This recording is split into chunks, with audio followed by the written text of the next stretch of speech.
أعوذ بالله من الشيطان الرجيم.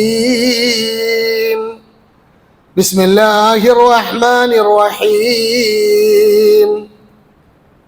يا أيها الناس أنتم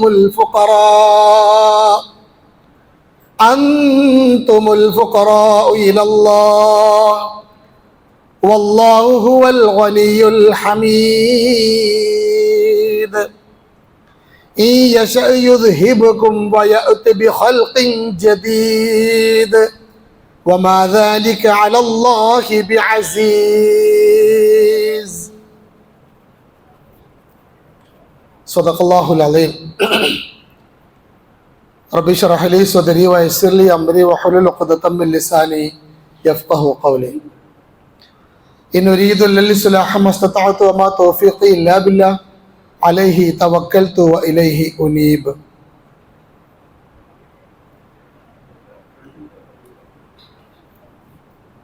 അങ്ങേയറ്റം ബഹുമാനമുള്ള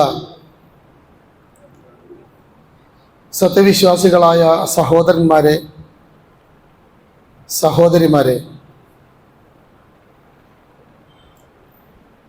പള്ളിയിൽ അച്ചടക്കത്തോടുകൂടി ഇരിക്കുന്ന പ്രിയപ്പെട്ട വിദ്യാർത്ഥിനികളെ, നരകവും സ്വർഗവും സമമല്ല.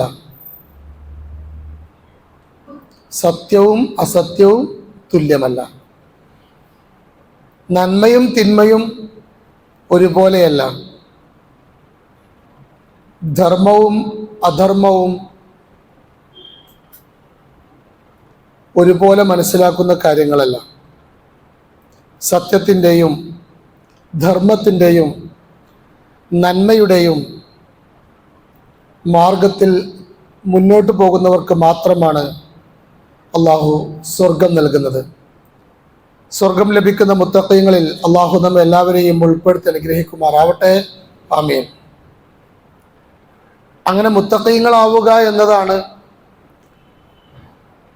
പുതിയ കാലത്ത് നമ്മൾ കണ്ടുകൊണ്ടിരിക്കുന്ന ഓരോ സംഭവങ്ങളും നമ്മോട് ഉറക്കെ വിളിച്ചു പറയുന്നത് മുത്തഖിയാവണം എന്ന് തന്നെയാണ്. വെള്ളിയാഴ്ച മിമ്പറിൽ നിന്ന് ഖത്തീബ് പറയുന്നത് മാത്രമല്ല, ശക്തമായ മഴ പെയ്യുമ്പോഴും നമ്മുടെയൊക്കെ പരിസരത്തുള്ള നമ്മുടെയൊക്കെ സ്വന്തക്കാരുടെ വീട്ടിൽ വെള്ളം കയറുമ്പോഴും ചുറ്റുപാടിലുള്ള കുന്നും മലയുമൊക്കെ ഇടിഞ്ഞ് തകർന്ന് തരിപ്പടമായി നമ്മളെപ്പോലെയുള്ള പച്ചയായ മനുഷ്യർ ഒന്നാർത്ത് കരയാൻ പോലും സാധിക്കാതെ ലോകത്തോട് വിട പറയുമ്പോഴും നമ്മോട് ഉറക്കെ വിളിച്ചു പറയുന്ന കാര്യം, മനുഷ്യ, നീ മുത്തഖിയാവണം എന്നതാണ്. നീ എന്നെ ഓർക്കണമെന്നതാണ്. നീ എന്നെ മറക്കരുത് എന്നതാണ്. മുത്തഖീങ്ങളായി, മുഖ്ലിസീങ്ങളായി, നന്മയുടെ മാർഗത്തിൽ ജീവിക്കുന്ന മുത്തഖീങ്ങളായിട്ട് മാറണമെന്ന് എന്നോടും നിങ്ങളോടും ആത്മാർത്ഥമായി ഉപദേശിക്കുന്നു, വസിയത്ത് ചെയ്യുന്നു. അള്ളാഹു അനുഗ്രഹിക്കുമാറാവട്ടെ. ആമീൻ. ധാരാളം ആളുകൾ നമ്മുടെ കൂട്ടത്തിൽ മാനസിക പ്രയാസമുള്ളവരുണ്ട്. അള്ളാഹു എല്ലാ അർത്ഥത്തിലുമുള്ള പ്രയാസങ്ങളും മാറ്റിക്കൊടുത്ത് മനസ്സിന് ശാന്തിയും സമാധാനവും നൽകി അനുഗ്രഹിക്കുമാറാവട്ടെ. ധാരാളം ആളുകൾ നമ്മുടെ കുടുംബത്തിൽ നിന്ന് ഏറെ പ്രിയപ്പെട്ടവർ നമ്മിൽ നിന്ന് വിട പറഞ്ഞു പോയിട്ടുണ്ട്. അള്ളാഹു നമ്മിൽ നിന്ന് മരണപ്പെട്ടു പോയ രക്ഷിതാക്കൾ, സുഹൃത്തുക്കൾ, സഹോദരങ്ങൾ, പ്രത്യേകിച്ച് കഴിഞ്ഞ ദിവസം നമ്മുടെ മഹലിൽ നിന്ന് മരണപ്പെട്ട സഹോദരൻ അൻസർ ഷെരീഫ് സാഹിബ്, അള്ളാഹു എല്ലാവർക്കും മഗ്ഫിറത്തും റഹ്മത്തും നൽകി അനുഗ്രഹിക്കുമാറാവട്ടെ. എല്ലാവരെയും നാളെ സ്വർഗത്തിൽ അള്ളാഹു ഒരുമിച്ച് കൂട്ടി അനുഗ്രഹിക്കുമാറാവട്ടെ. ആമീൻ. നമ്മുടെ പള്ളിയിലേക്ക് കഴിഞ്ഞ ദിവസം മയ്യത്തിനെ കിടത്തുന്നതുമായി ബന്ധപ്പെട്ട ഒരു സഹോദരി, കിടത്താൻ ആവശ്യമായ ഒരു സംവിധാനം, ഇങ്ങോട്ട് പേര് പറയാൻ ഇഷ്ടപ്പെടാത്തൊരു സഹോദരി സ്വതക്ക ചെയ്യുകയുണ്ടായി. വലിയ മനസ്സാണ്. നമ്മളൊരുപാട് സൗകര്യങ്ങളിൽ ജീവിക്കുമ്പോൾ എന്തെങ്കിലുമൊക്കെ നാളത്തേക്ക് ഒരു പ്രതിസന്ധി ഉണ്ടാകുമ്പോൾ അത് തരണം ചെയ്യാനുള്ള ഒരു വഴിയാണ് സ്വതക്ക എന്ന് പറയുന്നത്. നമ്മൾ തന്നെ ഇതൊക്കെ അടക്കി പിടിച്ച് നമ്മളും നമ്മുടെ കുട്ടികളും മക്കളും തന്നെ ഭക്ഷണം കഴിച്ച് മുന്നോട്ട് പോകണം. അങ്ങനെ ഞാൻ ഉണ്ടാക്കിയതൊക്കെ എനിക്ക് തന്നെ വേണമെന്ന് ചിന്തിക്കുന്ന ആളുകൾ മഹാവിഡ്ഢികളാണ്, പമ്പര വിഡ്ഢികളാണ്. ഒന്നും നമുക്ക് കിട്ടൂല. ഒന്നും നമ്മളെ പോലത്തെ ആളുകൾക്ക് കിട്ടിയിട്ടില്ല. ഒന്നും കിട്ടിയിട്ടില്ല, കിട്ടിയതായിട്ട് കാണുന്നില്ല. ആരും ഇവിടുന്ന് ഒന്നും കൊണ്ടുപോയിട്ടില്ല, ഒന്നും കൊണ്ടുപോകാൻ സമ്മതിക്കൂല. മക്കളും മരുമക്കളും കൂട്ടുകുടുംബങ്ങളും നാട്ടുകാരും അത് വീതം വെക്കും. നമുക്കായി നമ്മൾ എന്തെങ്കിലുമൊക്കെ ഇങ്ങനെ ചെയ്താലാണ് അള്ളാഹു നമ്മെ ഏറ്റെടുക്കുകയുള്ളൂ, അള്ളാഹു നമ്മെ സ്വീകരിക്കുകയുള്ളൂ. ആ സഹോദരിയുടെ സദഖ അള്ളാഹു സ്വീകരിച്ച് അവരെ പ്രത്യേകം അനുഗ്രഹിക്കുമാറാവട്ടെ. ആമീൻ. കുല്ലു ഇംറിഇൻ മുസബ്ബഹിൻ ഫീ അഹ്ലിഹി വൽ മൗതു അദ്നാ മിൻ ശിറാകി നഅലിഹി. എല്ലാ മനുഷ്യന്റെ കൂടെയും അവനവൻ്റെ വീട്ടിൽ നിന്ന് ഇറങ്ങുമ്പോഴും, അവൻ്റെ ബിസിനസ് സ്ഥാപനങ്ങളിലേക്ക് ഓടുമ്പോഴും, അവൻ്റെ വണ്ടിയിലേക്ക് അവൻ കയറുമ്പോഴും, അവൻ്റെ വീട്ടിൽ നിന്ന് മറ്റെന്തെങ്കിലും യാത്ര പോകുമ്പോഴും, ഈ നാട്ടിലും മറ്റു നാട്ടിലും ഇതര സംസ്ഥാനങ്ങളിലും വിദേശങ്ങളിലേക്ക് പോകുമ്പോഴും അവൻ ധരിക്കുന്ന ചെരുപ്പിനോടൊപ്പം, അവൻ ധരിക്കുന്ന കാലിനോടൊപ്പം അവൻ്റെ കൂടെ മരണമുണ്ട് എന്ന് കവി നമ്മളെ ഓർമ്മപ്പെടുത്തുകയാണ്. ഇല്ല, എനിക്ക് അങ്ങനെ ഒരു പ്രശ്നം ഉണ്ടാവില്ല, ഞാൻ ഇപ്പം നല്ലൊരു നിലയിലാണ്, അത്ര വലിയ പ്രയാസം ഉണ്ടാവാൻ സാധ്യതയില്ല എന്നാണ് പൊതുവെ നമ്മുടെയൊക്കെ ധാരണ. ഞാൻ സുഖത്തിലാണ്, എൻ്റെ കുട്ടികളൊക്കെ നല്ല നിലയിലാണ്, അവർക്കൊക്കെ നല്ല ജോലിയും കാര്യങ്ങളൊക്കെ ഉണ്ട്, എല്ലാ സംവിധാനങ്ങളുണ്ട്.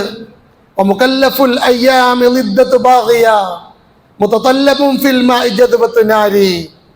ഈ പ്രകൃതിക്ക് വിരുദ്ധമായതൊന്നും സംഭവിക്കൂല എന്ന് ഞാൻ സുഖിച്ച് ജീവിക്കുന്നവനാകും, എൻ്റെ സമ്പത്ത് എന്നെ രക്ഷപ്പെടുത്തും, എൻ്റെ കുട്ടികളെൻ്റെ കൂടെ ഉണ്ടാകും, എൻ്റെ കയ്യിലുള്ളതൊക്കെ എനിക്ക് തന്നെ കിട്ടും എന്ന് വിചാരിക്കുന്നവൻ, എന്ന് ചിന്തിക്കുന്നവൻ, എന്ന് ആഗ്രഹിച്ച് മുന്നോട്ട് പോകുന്നവൻ മുതതല്ലബുൻ ഫിൽ മാഇ ജദ്ബത്തു നാരിയ. പൊളിക്കാൻ ഉദ്ദേശിക്കുന്ന വെള്ളത്തിൽ അല്ലെങ്കിൽ സാധാരണ വെള്ളത്തിൽ തീനാളം അന്വേഷിക്കുന്നവനെ പോലെ വിഡ്ഢിയാണ് എന്നും കവി നമ്മളെ ഓർമ്മപ്പെടുത്തുന്നു. രണ്ട് കവിതയിലൂടെ ഞാൻ തുടങ്ങാനുള്ള കാരണം വയനാട് ജില്ലയിലെ മുണ്ടക്കൈ, ചൂരൽമല എൻ്റെ നാടിൻ്റെ തൊട്ടടുത്ത പ്രദേശങ്ങളാണ്. എനിക്ക് നന്നായി അറിയാവുന്ന പ്രദേശങ്ങളാണ്. എൻ്റെ വീടിൻ്റെ പരിസരത്ത് നിന്നും കാട് വഴി പോയാൽ 12 കിലോമീറ്ററാണ് ഈ പ്രദേശത്തേക്കുള്ളത്. മുമ്പൊന്നും അവിടെ അങ്ങനെ പൊട്ടിയിട്ടൊന്നുമില്ല, അവിടെ അങ്ങനെ പൊട്ടുന്നവരാരും വിചാരിച്ചിട്ടില്ല. കേരളം കണ്ടതിൽ വെച്ച് ഏറ്റവും വലിയ ദുരന്തമായി മാറുകയാണ്. 300 ചില്ലാനം ആളുകൾ മൃതദേഹം കിട്ടി, അതിൽ തന്നെ 100 ചില്ലാനം ആളുകളെ തിരിച്ചറിഞ്ഞിട്ടുള്ളൂ. പൂർണ്ണമായ മൃതദേഹം കിട്ടിയവർ വളരെ കുറവാണ്. പുഴയുടെ ഭാഗത്ത് വെള്ളത്തിൻ്റെ സ്ഥിതി അറിയാൻ വേണ്ടി ചെന്നപ്പോഴാണ് കരയത്തൊരു കൈ കിടന്ന് ആടുന്നത് കാണുന്നത്. ധൈര്യം സംഭരിച്ചെടുത്ത് അത് വലിച്ചെടുക്കുമ്പോൾ അതൊരു സ്ത്രീയുടെ ശരീരമാണ്. പിന്നെ കൂൺ പൊടിയുന്നത് പോലെ എല്ലാ ഭാഗത്തും ഇങ്ങനെ മൃതശരീരങ്ങൾ ഇങ്ങനെ കാണുകയാണ്. നമ്മളെപ്പോലത്തെ കരുത്തുള്ള മസിൽ പവറുള്ള പുരുഷന്മാരുണ്ട്, പിതാക്കളുണ്ട്, വൃദ്ധന്മാരുണ്ട്, സ്ത്രീകളുണ്ട്, കുട്ടികൾ ധാരാളമുണ്ട്, ഒരുപാട് സ്വപ്നമുള്ള ആളുകളുണ്ട്.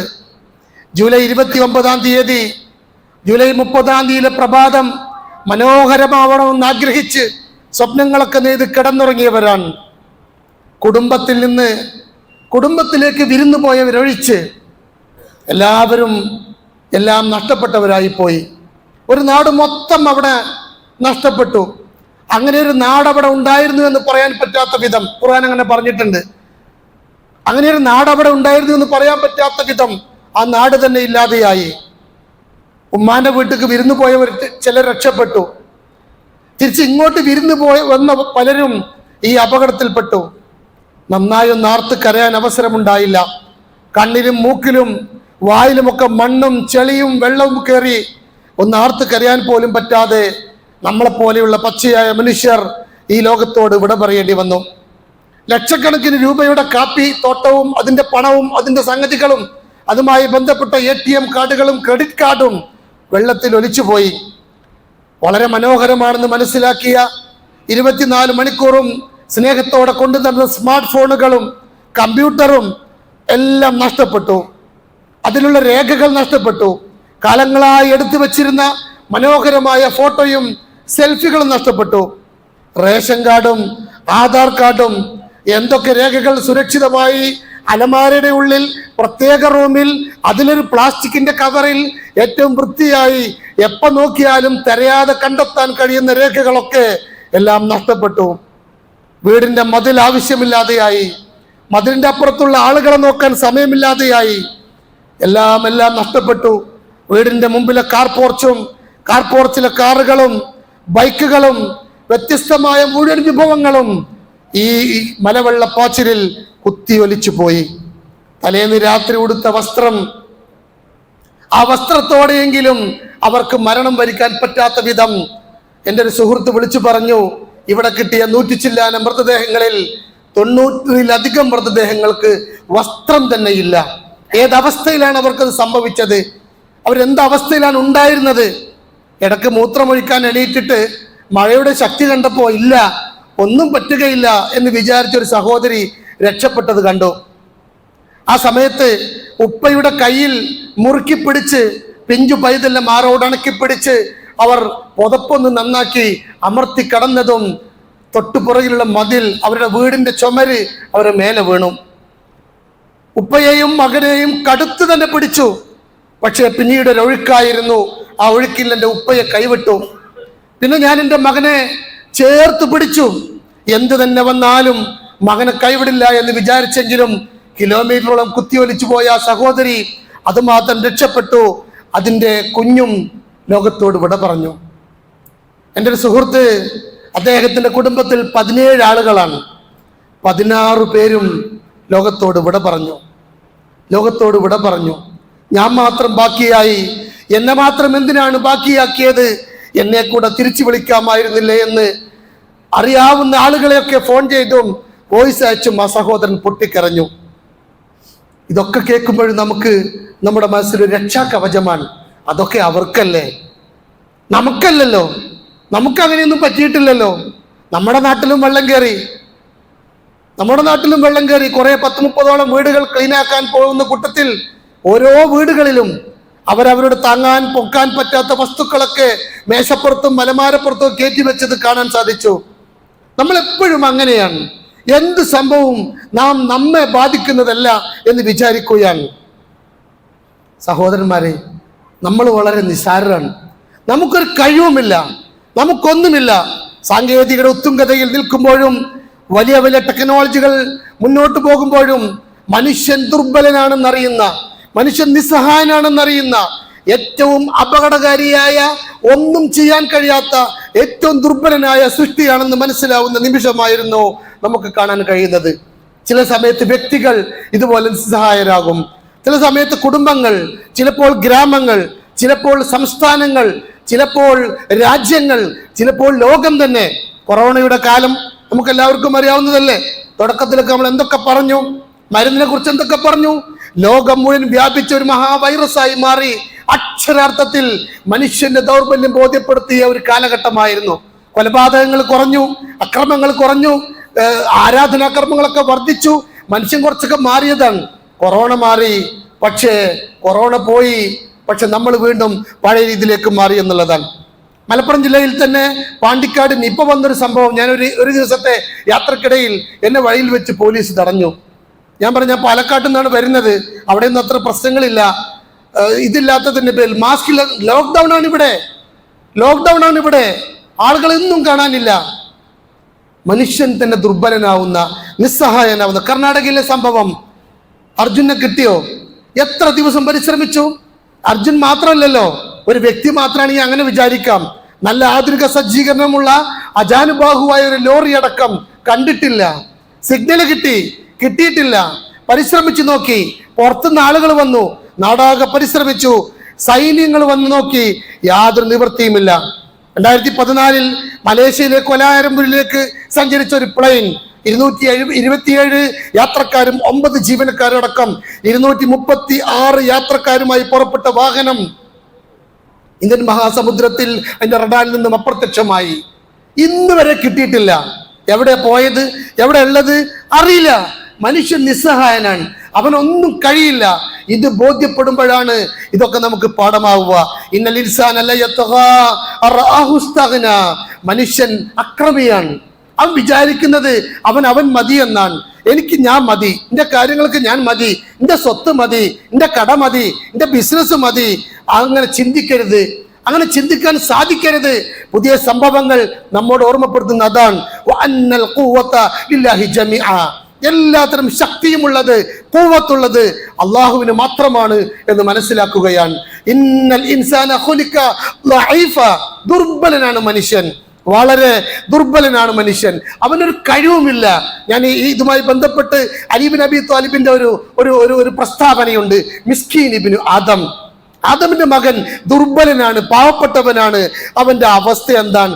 മക്തൂമുൽ അജൽ, അവന്റെ അവധി അവൻ അറിയില്ല, എന്നാ മരിക്കാന്നറിയില്ല, എങ്ങനെയാണ് മുന്നോട്ടുള്ള ഒരു പ്രയാണവും അവന് പറയാൻ കഴിയില്ല. അവന്റെ രോഗങ്ങൾ അവന് മറക്കപ്പെടുകയാണ്. അവന്റെ എത്രത്തോളം മൂട്ട കടിച്ചിട്ട് അവൻ ഉറങ്ങാൻ പറ്റിയില്ല. ഇന്നലെ ഞാൻ തീരെ ഉറങ്ങിയിട്ടില്ല. എന്താ? മൂട്ടയുണ്ട്, എത്രയും മൂട്ട ഒത്തിരി പോകുന്നൊരു ജന്തു. ഞാനിവിടെ ചിലപ്പോൾ ഉറങ്ങാറില്ല. എന്താണെന്ന് വെച്ചാൽ കൊതുക്, ഭയങ്കര കൊതുക്. ഇത്രയും വലിയ എനിക്ക് ഒരു കൊതുക് എന്നെ അസ്വസ്ഥപ്പെടുത്തുകയാണ്. കൊതുകിന്റെ വല വാങ്ങേണ്ടി വരികയാണ്, അല്ലെങ്കിൽ കൊതുകിനെ നമ്മൾ നശിപ്പിക്കേണ്ടി വരികയാണ്. ഈ ലോകത്തെ മുഴുവൻ ജീവജാലങ്ങൾക്കേക്കാളും ദുർബലനായ മനുഷ്യനായി മാറുകയാണ്. അദ്ദേഹത്തിന്റെ പ്രകാശ കിരണങ്ങൾ അവനെ കൊലപ്പെടുത്തുന്നു. വിയർപ്പ് അവനിൽ നാറ്റമുണ്ടാക്കുന്നു. മനുഷ്യൻ വല്ലാത്ത ദുർബലൻ തന്നെയാണ്. ഞാൻ ഓതി വെച്ച ആയത്ത്, അയ്യുഹന്നാസ്, അല്ലയോ മനുഷ്യരെ, അൻതുമുൽ ഫുഖറാഉ ഇലല്ലാഹ്, നിങ്ങൾ പാവങ്ങളാട്ടോ, നിങ്ങൾക്ക് ഒന്നും അറിയില്ല, നിങ്ങൾക്ക് ഒന്നുമില്ല, നിങ്ങളെ കയ്യിൽ ഒന്നുമില്ല. എന്തെങ്കിലുമൊക്കെ ഉണ്ട് നിങ്ങൾക്ക് തോന്നുന്നുണ്ടെങ്കിൽ അള്ളാഹു താൽക്കാലികമായി ഒരു യാത്രക്കിടയിൽ ഒരു മരത്തണലിൽ വിശ്രമിക്കുന്ന നിങ്ങൾക്ക് തൽക്കാലം നിങ്ങളെ ഏൽപ്പിച്ചത് മാത്രമാണ് എന്ന് നിങ്ങൾ മനസ്സിലാക്കുക എന്നതാണ്. ഓരോ ദുരന്തവും നമുക്ക് നൽകുന്ന പാഠങ്ങൾ അതൊക്കെ തന്നെയാണ്. പല ചർച്ചകളുണ്ട്. ഇസ്ലാമിന്റെ വീക്ഷണം കൂടി നമ്മൾ ആ കൂട്ടത്തിൽ അന്വേഷിക്കേണ്ടതാണ്. അള്ളാഹുവാണ് ഈ ലോകത്തിന്റെ സൃഷ്ടാവ്, അള്ളാഹുവാണ് ഇതിന്റെ സൃഷ്ടാവ്. അള്ളാഹുവിന് ചില നടപടിക്രമങ്ങളുണ്ട്. അള്ളാഹുവിന്റെ പ്രാപഞ്ചികമായ ചില നിയമത്തിന്റെ ഭാഗമാണ് ഇത്തരം ദുരന്തങ്ങൾ. ചില ആളുകളൊക്കെ പറയാറുണ്ട് ഇത് ശിക്ഷയാണെന്ന്. അങ്ങനെ പറയാൻ കഴിയില്ല. ആ നിഷ്കളങ്കരായ പാവപ്പെട്ട മനുഷ്യർ എന്ത് പാപം ചെയ്തിട്ടാണ്? അങ്ങനെയല്ല അതിനെ മനസ്സിലാക്കേണ്ടത്. ഈ ലോകം ദൈവകോപമാണ്, അതേപോലെ തന്നെ പ്രകൃതിയുടെ കോപമാണ്. പ്രകൃതിക്ക് എന്ത് കോപം? പ്രകൃതിക്ക് കോപവും സ്നേഹവും ഒന്നുമില്ല. യഥാർത്ഥത്തിൽ അള്ളാഹുവിന്റെ പരീക്ഷണങ്ങളാണ് എന്ന് തിരിച്ചറിയാൻ നമുക്ക് സാധിക്കുക എന്നുള്ളതാണ്. അള്ളാഹുവിന്റെ പ്രകൃതി ദുരന്തങ്ങളെല്ലാം അങ്ങനെയാണ്, അള്ളാഹുവിന്റെ പരീക്ഷണമാണ്. മാത്രമല്ല, ഇങ്ങനെ ഇതൊക്കെ ശിക്ഷയാണെന്ന് പറഞ്ഞാൽ പിന്നെ ഇങ്ങനെയുള്ള ദുരന്തത്തിൽപ്പെട്ട ആളുകൾക്ക് എങ്ങനെ രക്തസാക്ഷിത്വത്തിന് പരിവേഷം ലഭിക്കും? പ്രവാചകന്റെ തന്നെ ഒരു വചനത്തിലുണ്ട്, ഇന്ന ശുഹദ ഉമ്മത്തി, എന്റെ ഉമ്മത്തിലെ, എന്റെ സമുദായത്തിലെ രക്തസാക്ഷികൾ, മൻ ഖുതില ഫീ സബീലില്ലാഹ്, അള്ളാഹുവിന്റെ മാർഗത്തിൽ കൊല്ലപ്പെട്ടവർ രക്തസാക്ഷികളാണ്. ഫഹുവ ഷഹീദുൻ വമൻ മാത ഫീ സബീലില്ലാഹ്, അള്ളാഹിന്റെ മാർഗത്തിൽ നന്നായി ജീവിച്ച്, നല്ലവനായി ജീവിച്ച്, അള്ളാഹിനെ പേടിച്ച്, നിസ്കരിച്ച്, നോമ്പെടുത്ത്, ഈ ലോകത്തിന്റെ നടപടിക്രമങ്ങളൊക്കെ മനസ്സിലാക്കി മര്യാദക്ക് ജീവിക്കുന്ന മനുഷ്യണ്ടല്ലോ, അവനും സ്വാഭാവിക മരണമാണെങ്കിൽ പോലും രക്തസാക്ഷിയുടെ സ്ഥാനത്താണ്. ഒമൻ മാത ഫി ത്വാഊൻ, പ്ലേഗ് ബാധിച്ച് മരണപ്പെട്ടവൻ രക്തസാക്ഷിയാണ്. ഒമൻ മാത ഫിൽ ബത്നി ഫഹുവ ഷഹീദുൻ, ആ അർത്ഥത്തിലുള്ള വയറിനൊക്കെ രോഗം ബാധിച്ച്, ശക്തമായ രോഗം ബാധിച്ച് മരിക്കുന്നവൻ രക്തസാക്ഷിയാണ്. വൽ ഗരീഖു, മുങ്ങി മരിക്കുന്നവനും ഷഹീദുൻ, അവൻ ഷഹീദാണ്, രക്തസാക്ഷിയാണെന്ന് റവാഹു മുസ്ലിം റിപ്പോർട്ട് ചെയ്ത ഹദീസാണ്. അപ്പൊ ഇത്തരം ദുരന്തങ്ങളൊക്കെ ഏതോ നാട്ടുകാര് എന്തോ ചെയ്തത് കൊണ്ട് അള്ളാഹു നൽകിയ ശിക്ഷയാണ് എന്ന് മനസ്സിലാക്കുന്നതിലല്ല വിശ്വാസി ഉണ്ടാവേണ്ടത്. മറിച്ച് ഇതൊക്കെ അള്ളാഹുവിന്റെ പരീക്ഷണങ്ങളാണ്.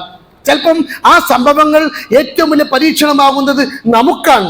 നാം തന്നെ നമ്മിലേക്ക് തിരിഞ്ഞു നോക്കാൻ, നമ്മുടെ ജീവിതം തിരിച്ചറിയാൻ, നമ്മുടെ കുറവുകൾ കണ്ടെത്താൻ, നമ്മുടെ ആലോചനകൾ കൃത്യമാക്കാൻ, നമ്മുടെ നിലപാടുകൾക്ക് ഇസ്ലാമികവൽക്കരിക്കാൻ നമുക്ക് നൽകുന്ന സന്ദേശമാണ് എന്ന് നമ്മൾ പ്രത്യേകം ഓർക്കേണ്ടതുണ്ട്. മനുഷ്യ ചരിത്രത്തിൽ ഈ അർത്ഥത്തിൽ ഒരുപാട് ദുരന്തങ്ങൾ ഉണ്ടായിട്ടുണ്ട്. ആ ദുരന്തങ്ങളെയൊക്കെ, ആ സംഭവങ്ങളൊക്കെ, വലിയ വലിയ ദുരന്തങ്ങൾ, പതിനായിരക്കണക്കിന് ജനങ്ങൾ മരണപ്പെടുന്ന, ലക്ഷക്കണക്കിന് ആളുകൾ പിന്നെ ഭൂകമ്പത്തിലൊക്കെ മരണപ്പെടുന്ന സംഭവങ്ങൾ ഉണ്ടായിട്ടുണ്ട്. അത് ഏതെങ്കിലും അർത്ഥത്തിലുള്ള ശിക്ഷയാണ് എന്ന് മനസ്സിലാക്കുന്നതിന് പകരം അള്ളാഹുവിന്റെ നടപടിക്രമങ്ങളാണ്. അള്ളാഹു അറിയാതെ, അവന്റെ ശ്രദ്ധയിൽപ്പെടാതെ ഈ ഭൂമി ലോകത്ത് ഒരു കാര്യവും പറയാനോ ചെയ്യാനോ ചിന്തിക്കാനോ പറ്റുകയില്ല എന്ന് സത്യവിശ്വാസി തിരിച്ചറിയുകയാണ്. വഇൻദഹു മഫാത്തിഹുൽ ഗൈബി ലാ യഅലമുഹാ ഇല്ലല്ലാഹ്. ഏതോ ഒരു കാട്ടില് ഏതോ ഒരു മരത്തില് എന്നോ പഴുത്ത് ഉണങ്ങിയ ഒരു മരത്തിന്റെ ഇല, ആ ഇല താഴത്തേക്ക് വീഴുന്നത് പോലും പടച്ച തമ്പുരാൻ അറിയാതെ, റബ്ബിന്റെ സാന്നിധ്യമില്ലാതെ, അവന്റെ കിതാബിൽ രേഖപ്പെടുത്തപ്പെടാതെ വീഴുന്നില്ല എന്നുറച്ചു വിശ്വസിക്കുന്ന വിശ്വാസിക്ക് മനസ്സിലാകും ഇത് അള്ളാഹുവിന്റെ നടപടിക്രമങ്ങളാണ് എന്നുള്ളത്. 5-6 കാര്യങ്ങൾ ഇതുമായി ബന്ധപ്പെട്ട് നമ്മൾ മനസ്സിലാക്കാനുണ്ട്. അതിൽ ഒന്നാമത്തെ കാര്യം ഇത് അള്ളാഹുവിന്റെ വിധിയാണ് എന്ന് മനസ്സിലാക്കുക എന്ന് തന്നെയാണ്. അള്ളാഹുവിന്റെ വിധിയാണ്. ഭൂമിയിലോ നിങ്ങളിലോ ഒരു വിപത്തും വന്ന് ഭവിക്കുന്നില്ല, നാം അത് മുമ്പേ ഒരു ഗ്രന്ഥത്തിൽ രേഖപ്പെടുത്തി വെച്ചിട്ടല്ലാതെ. അത് അള്ളാഹുവിനേറെ എളുപ്പമുള്ള കാര്യമാണ്. നിങ്ങൾക്കുണ്ടാകുന്ന നഷ്ടത്തിന്റെ പേരിൽ ദുഃഖിക്കാതിരിക്കാനും അവൻ തരുന്നതിന്റെ പേരിൽ സ്വയം മറന്ന് ആഹ്ലാദിക്കാതിരിക്കാനുമാണ് ഇത്തരം ദുരന്തങ്ങൾ. ഇതിങ്ങനെ തന്നെ സംഭവിക്കുമെന്ന് അറിയുള്ളൂ. അള്ളാഹ് നമ്മളെ കൊണ്ടുപോകും. ശരിക്കും ഇത് ഖിയാമത്ത് നാളിലൊരു ടെസ്റ്റ് ഡോസും കൂടിയാണ്. അങ്ങനെയുണ്ടല്ലോ ഒരു കാര്യം, ഖിയാമത്ത് നാളിലൊരു ഡോസാണ്. ഇതിങ്ങനെയാണ് ഖിയാമത്ത് നാള്. ഒന്നും പറയാൻ നേരം കിട്ടൂല, ഒന്നും ചോദിക്കാൻ നേരം കിട്ടൂല, വസിയത്ത് ചെയ്യാൻ നേരം കിട്ടൂല, ഉണ്ടാക്കി വെച്ച് ഭക്ഷണം കഴിക്കാൻ കിട്ടൂല, ചിലപ്പോൾ ഇട്ട ഡ്രസ്സ് അഴിക്കാൻ പറ്റിക്കൊള്ളുന്നില്ല. ഇത് തന്നെയാണ് പരീക്ഷണം, ഇത് തന്നെയാണ് ദുന്യാവ്. ഈ വിധിയെ തടുക്കാൻ ഒരു ശക്തിക്കും കഴിയില്ല എന്നുള്ളതാണ് ഇന്ന് വരെ ലോകത്ത് നടന്നിട്ടുള്ള മുഴുവൻ ദുരന്തങ്ങളും. ലക്ഷക്കണക്കിന് ആളുകളുടെ മരണത്തിനും ഒരുപാട് ആളുകളുടെ ഭവനരഹിതമായ പ്രശ്നങ്ങൾക്കും സാക്ഷിയായ ദുരന്തങ്ങൾ നമുക്ക് നൽകുന്ന സന്ദേശങ്ങൾ. ഇത് അള്ളാഹുവിന്റെ വിധിയാണ് എന്ന് മനസ്സിലാക്കണം. രണ്ടാമത്തെ ഒരു പ്രധാനപ്പെട്ട കാര്യം, ഈ ഭൂമി ഒരു സുരക്ഷിത താവളമല്ല എന്ന് തിരിച്ചറിയലാണ്. നമ്മൾ എവിടെയാണ് പരാജയപ്പെടുന്നത്? നമ്മൾ വിചാരിച്ചു ഇവിടെ തന്നെ നമുക്ക് ജീവിക്കാൻ പറ്റും, ഇവിടെ നല്ല സുഖമാണ്, നമ്മൾ നല്ല വീടുണ്ട്, സൗകര്യങ്ങളുണ്ട്, വീട്ടിൽ നല്ല റോഡുണ്ട്, ഭക്ഷണമുണ്ട്, ഇഷ്ടം പോലെ പൈസയുണ്ട്, ഇവിടെ തന്നെയാണ് എൻ്റെ ജീവിതം എന്ന് ചിന്തിക്കുക എന്നതാണ് ഏറ്റവും വലിയ പാളിച്ച. അതല്ല എന്ന് ഉറപ്പിച്ചു പറയുകയാണ് ഈ ദുരന്തങ്ങൾ. ഇവിടെ അങ്ങനെ ജീവിക്കാൻ പറ്റൂല, ഇവിടുന്ന് പോകേണ്ടി വരും. വലക്കുമ്പില്ലാതെ മുസ്തഖറീൻ, തൽക്കാലം ഇവിടെ ജീവിക്കാൻ അവസരമാണ്. അതുകൊണ്ട് ഇവിടുത്തെ അനുഭവിച്ചോ, ഇവിടുത്തെ സംഗതിയൊക്കെ എടുത്തോ, ഇവിടുത്തെ ഭക്ഷണം എടുത്തോ, ഇവിടുത്തെ വീട്ടിൽ താമസിച്ചോ. പക്ഷേ ഇതല്ല നിന്റെ യഥാർത്ഥ ഭക്ഷണം, ഇതല്ല നിന്റെ യഥാർത്ഥ കുടുംബം, ഇതല്ല നിന്റെ യഥാർത്ഥ ജീവിതം, ഇതല്ല നിന്റെ യഥാർത്ഥ വീട്. നിന്റെ വീട് ദാറുൽ ഖുൽദാൻ. ഇത് താൽക്കാലികമായ ഒരു വീടാണ്. ഈ വീട്ടിൽ നിന്നും യഥാർത്ഥമായ ശാശ്വതമായ വീട്ടിലേക്കുള്ള യാത്രക്കിടയിലുള്ള ജീവിതം മാത്രമാണ് നിന്റേത് എന്ന ഓർമ്മ നമുക്കുണ്ടാക്കുകയാണ്. മൂന്നാമത്തെ ഒരു പോയിന്റ്, അന്ത്യനാളിന്റെ ചില അടയാളങ്ങളാണ്. മുമ്പെങ്ങുമില്ലാത്ത വിധം ദുരന്തങ്ങൾ വർദ്ധിക്കുകയാണ്. 1984 ഇതുമായി ബന്ധപ്പെട്ട ലേഖനം വന്നിരുന്നത് പറയപ്പെടുന്നുണ്ട്. പലപ്പോഴും പല റിപ്പോർട്ടുകളും ഒക്കെ മനസ്സിലാക്കാൻ കഴിയുന്നത് മനുഷ്യന്റെ ഒരു കൈക്കടത്തലുകൾ, അവന്റെ സ്വപ്നങ്ങളെ കുറിച്ചുള്ള വലിയ സ്വപ്നങ്ങൾ, അവന്റെ ടൂറിസം ചിന്താഗതികൾ, അങ്ങനെയുള്ള ചില അതിക്രമങ്ങൾ മനുഷ്യന്റെ ഭാഗത്ത് നിന്ന് ഉണ്ടായിട്ടുണ്ട്. ഖുർആൻ അത് പറയുന്നുണ്ട്. മനുഷ്യന്മാരുടെ കൈക്കടത്തലുകളാണ് പല ദുരന്തങ്ങൾക്കും അടിസ്ഥാനപരമായ കാരണം എന്ന് പറയുന്നുണ്ട്. പക്ഷെ ആ നാട്ടിൽ ജീവിക്കുന്നവർ ചെയ്ത കുഴപ്പം കൊണ്ടും അവരെന്തോ പ്രശ്നമുള്ളത് കൊണ്ടും സംഭവിച്ചതാണ് എന്ന് മനസ്സിലാക്കരുത്. അതേസമയം അള്ളാഹുവിന്റെ ഭൂമിയിൽ കടലിലും കരയിലും മനുഷ്യൻ അതിക്രമിക്കുന്നത് കാരണം ഇവിടെ ഒരുപാട് പ്രയാസങ്ങൾ ഉണ്ടായിട്ടുണ്ട് എന്നുള്ളത് ഖുർആനിന് അടിവരടിയുന്ന കാര്യമാണ്. അന്ത്യനാളിന്റെ അടയാളമായി നമ്മളത് മനസ്സിലാക്കേണ്ടതാണ്. അങ്ങനെ തന്നെ ഒരു മനുഷ്യന്റെ ജീവിതം അവസാനിക്കുക എന്നുള്ളത് തന്നെ അയാളെ സംബന്ധിച്ചിടത്തോളം അയാളുടെ ഒരു ഖിയാമത്താണ്. അയാൾക്കതൊരു ദുരന്തം തന്നെയല്ലേ? ആരെങ്കിലും സഹായിക്കാൻ പറ്റുമോ? ആർക്കെങ്കിലും എന്തെങ്കിലും ചെയ്തു കൊടുക്കാൻ പറ്റുമോ? മരണാസന്ന സമയത്തുള്ള അവസ്ഥ നമുക്ക് ഒരാൾ പറഞ്ഞു തന്നിട്ടുണ്ടോ? ഒരാൾ പറഞ്ഞാൽ നമുക്ക് മനസ്സിലാവോ എന്താണ് ആ ഘട്ടം എന്നുള്ളത്? ഒരു രോഗി മരണത്തെ മല്ലിട്ട് പിന്നീട് രക്ഷപ്പെട്ട ഒരാൾക്ക് പറയാൻ പറ്റും. പക്ഷെ അയാൾ മരണത്തിന്റെ അവസാന ഘട്ടത്തിൽ എത്തിയിട്ടുണ്ടാവില്ലല്ലോ. അവസാനത്തിന് പിടുത്തം പിടിക്കുന്ന സമയത്ത്, ആ റൂഹ് തൊണ്ടക്കുയിലെത്തുന്ന സമയത്ത് പിന്നെ നമുക്ക് ഒന്നും പറയാൻ പറ്റൂല. മനസ്സിൽ കുറെ പറയണ്ടാവും. രക്ഷപ്പെട്ടെങ്കിൽ സ്വതക്ക ചെയ്തതിനെ പഠിച്ചോനെ, നന്നായി ജീവിച്ചതിന് റബ്ബേ, ജുമാക്ക് നേരത്തെ വന്നതിന് റബ്ബേ, ഞാൻ നിസ്കരിച്ചോളാം പഠിച്ചോൻ, എന്റെ ഒക്കെ കൊടുത്തോളാം, എന്റെ സമ്പത്തൊക്കെ കൊടുത്തോളാം എന്നൊക്കെ ആർത്ത് കരഞ്ഞ് പറയും. പക്ഷെ രക്ഷല്ല, പക്ഷെ അവസരമല്ല. അപ്പൊ ഈ ദുന്യാവിലെ ജീവിതത്തെക്കുറിച്ച് അത്തരത്തിലൊരു കാഴ്ചപ്പാട് നമുക്കുണ്ടാവണം. നാലാമത്തെ ഒരു പ്രധാനപ്പെട്ട കാരണം, ഈ ജീവിതം തന്നെ ഒരു പരീക്ഷണത്തിന്റെ ജീവിതമാണ്. നമ്മൾ വിചാരിക്കും കുറേ പൈസ കിട്ടിയാൽ അത് അനുഗ്രഹമാണ്. അത് വലിയ പരീക്ഷണമാണ്. അത് മതിയാവും ചിലപ്പോൾ അയാളെ നരകത്തിൽ ഇടാൻ. അബ്ദുറഹ്മാൻ ബിൻ ഔഫിനെ കുറിച്ച് ഒരു സദസ്സിൽ വെച്ച് നബി പറഞ്ഞു, ബിലാലൊക്കെ സ്വർഗത്തിൽ പോയിട്ട് കുറച്ച് കഴിഞ്ഞിട്ട് അബ്ദുറഹ്മാൻ പോവുള്ളൂ. അബ്ദുറഹ്മാൻ ഗഫൂറുള്ളാഹു കരഞ്ഞ് നബിന്റെ അടുത്ത് വന്നിട്ട്, നബി നിങ്ങൾ അങ്ങനെ പറഞ്ഞോ? ഞാൻ പോകൂല എന്നല്ലല്ലോ പറഞ്ഞ്, പോകും, കുറച്ച് കഴിയും. അങ്ങനെ പറഞ്ഞാൽ എങ്ങനെയാണ്? ഈ പൈസക്കാരനല്ലേ, എത്രങ്ങാനും പൈസ ഉണ്ട്, ആ പൈസന്റെ കണക്ക് ബോധിക്കണം. ബിലാൽ എന്താ ഉള്ളത്? ബിലാലിന്റെ അടുത്ത് ഒന്നുമില്ലല്ലോ. പ്രവാചകനെ കെട്ടിപ്പിടിച്ച് അബ്ദുറഹ്മാൻ ബിൻ ഔഫ് പൊട്ടിക്കരയുണ്ട്, എനിക്ക് ബിലാലിന്റെ മുമ്പ് സ്വർഗത്ത് പോകണം നബിയെ, ഞാൻ സമ്പാദിച്ച എൻ്റെ സമ്പത്തും എൻ്റെ സൗകര്യങ്ങളും അത് എൻ്റെ സ്വർഗപ്രവേശത്തിന് തടസ്സമാവരുത് എന്ന് പറഞ്ഞ് മദീനയിലെ അന്നത്തെ ഏറ്റവും പ്രമുഖമായ തോട്ടം അള്ളാഹു ദീന മാർഗത്തിൽ കൊടുത്തുകൊണ്ടാണ് ബിലാലിന് മുമ്പിൽ സ്വർഗത്തിൽ പോകാനുള്ള ആഗ്രഹ പൂർത്തീകരണം അബ്ദുറഹ്മാൻ ബിൻ ഔഫ് സാധ്യമാക്കുന്നത് എന്നതാണ്. ഇത് പരീക്ഷണമാണ്. കുറെ കിട്ടിയാലും പരീക്ഷണമാണ്, തീരെ കിട്ടിയിട്ടില്ലെങ്കിലും പരീക്ഷണമാണ്. നല്ല ആരോഗ്യമുള്ളതും പരീക്ഷണമാണ്, ആരോഗ്യം ഇല്ലാതിരിക്കുന്നതും പരീക്ഷണമാണ്.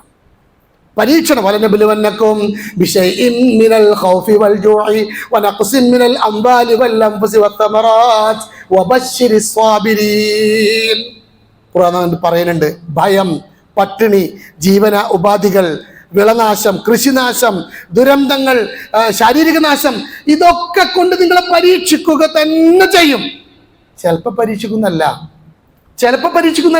നിങ്ങളെ പൊടിക്കുന്ന ചെയ്യുന്നതാണ്. വലനബലുവന്നക്കും. ആ സമയത്ത് ക്ഷമയോടെ അള്ളാഹുവിന്റെ നടപടിക്രമങ്ങളെ ആലോചിച്ച് മുന്നോട്ട് പോകുന്നവരെ റബ്ബിയെ താങ്കൾ പിന്നെ സന്തോഷ വാർത്ത അറിയിക്കുക എന്ന് ഖുർആൻ പറയുന്നുണ്ട്. അതോടൊപ്പം തന്നെ പുനരാലോചനയും ഒരു തിരിച്ചുപോക്കും നമ്മുടെ മനസ്സിലുണ്ടാവേണ്ടത്. നമ്മുടെ ഭാഗത്ത് നിന്നും നമ്മുടെ പ്രദേശം, നമ്മുടെ ചുറ്റുപാട് നമ്മൾ എന്തെങ്കിലും ചെയ്യുന്നുണ്ടോ? അർഹരായ ആയവരെ സഹായിക്കുന്നുണ്ടോ? പാവപ്പെട്ടവരെ കാണുന്നുണ്ടോ? ഇവർക്കൊക്കെ വേണ്ടി പ്രാർത്ഥിക്കുന്നുണ്ടോ? നമ്മളൊക്കെ ഇപ്പൊ വലിയ ദുരന്തത്തിൽ പെടാത്ത ആളുകളാണ്. ദുരന്തത്തിൽപ്പെട്ട ആളുകൾക്ക് വേണ്ടി നമ്മൾ എന്താ ചെയ്തത്? നമ്മൾ ആ സമയത്ത് കിട്ടിയ അവധിയും കൊണ്ട് നമ്മുടെ വീടിൻ്റെ ഉള്ളിൽ അവിടെ ഇരുന്നു. പറ്റുന്ന ആളുകൾ ചാനലുണ്ടെങ്കിൽ TV ഒക്കെ കണ്ടിരുന്നു. കുട്ടികൾ മൊബൈൽ ഫോണിൽ ഇരുന്ന് കളിച്ചു. അതിൻ്റെ അപ്പുറത്ത് ഈ ദുരന്ത സമയത്തൊരു വിശ്വാസി എന്ന നിലയിൽ നമ്മൾ എന്തെങ്കിലും ചെയ്തോ? നമ്മൾ എന്തെങ്കിലും ആലോചിച്ചോ? നേരത്തിനും കാലത്തിനും നിസ്കരിക്കാൻ നമ്മൾ ചിലപ്പോൾ വന്നിട്ടുണ്ടാവും. നിസ്കരിച്ചിട്ട് നമ്മൾ എന്തെങ്കിലും ചെയ്തോ? നമ്മൾ പ്രാർത്ഥിച്ചോ? നമ്മൾ അവരെ കുറിച്ച് ആലോചിച്ചോ? ആ ഒരു ചിന്ത വളരെ പ്രധാനമാണ്. എങ്കിൽ നമ്മൾ അതിന് വേണ്ടത് ചെയ്യണം. ചെയ്യാവുന്നതൊക്കെ പരമാവധി ചെയ്യണം. ദുരിതബാധിതരായ ആളുകൾ നമ്മൾ സഹായിക്കണം. ഏതൊക്കെ അർത്ഥത്തിലാണോ സഹായിക്കാൻ കഴിയുക അങ്ങനെ സഹായിക്കണം. അവർക്ക് വേണ്ടി നമ്മൾ പ്രാർത്ഥിക്കണം. അവരെ കണ്ണീരൊപ്പാൻ പറ്റണം. അവരെ വാർത്തകളും ചില വാർത്തകളൊക്കെ നമ്മളിങ്ങനെ എൻജോയ് ചെയ്യണ പോലെ തോന്നലുണ്ട്. ആവേശപൂർവം ഹൃദയത്തിൽ കൈവച്ചുകൊണ്ട് അള്ളാഹുവിനോട് പ്രാർത്ഥിക്കാൻ നമുക്ക് സാധിക്കേണ്ടതാണ്. ഞാൻ പറയുന്നത് നമ്മുടെ കൺമുമ്പിലുള്ള ഇത്തരം ദുരന്തങ്ങൾ ഇത് അള്ളാഹുവിൻ്റെ പരീക്ഷണമാണ്. അള്ളാഹു നമുക്ക് നൽകുന്ന വലിയ ജീവിതത്തെ തന്നെ ചിട്ടപ്പെടുത്താൻ കഴിയുന്ന ഒരവസരമാണ്. അള്ളാഹുവിൻ്റെ നടപടിക്രമങ്ങളാണ്. മനുഷ്യന്മാർ വളരെ നിസ്സാരന്മാരാണ്, അള്ളാഹു ശക്തനാണ് തുടങ്ങിയ വലിയ സന്ദേശങ്ങൾ ജീവിതത്തിൻ്റെ ഭാഗമാക്കുകയും അതനുസരിച്ചുകൊണ്ട് സ്വന്തം ജീവിതത്തെ മാറ്റിപ്പണിയുകയും ചിട്ടപ്പെടുത്തുകയും ചെയ്യുക എന്നത് വളരെ പ്രധാനമാണ്. അങ്ങനെ ജീവിക്കാനും അങ്ങനെ ചിന്തിക്കാനും അങ്ങനെ എന്നെ കൊണ്ടാവുന്നതിൻ്റെ പരമാവധി എനിക്ക് അള്ളാഹു നൽകിയതിൽ നിന്ന് സ്വതക്ക ചെയ്യാനും ധർമ്മം ചെയ്യാനും ഉള്ള മനസ്സിനെ രൂപീകരിക്കാനും നമുക്ക് സാധിക്കേണ്ടതാണ്. അള്ളാഹു റബ്ബുൽ ഇസ്സത്ത് അത്തരത്തിലുള്ള മുത്തഖീങ്ങളിൽ നമ്മെ എല്ലാവരെയും ഉൾപ്പെടുത്തി അനുഗ്രഹിക്കുമാറാവട്ടെ. ആമീൻ.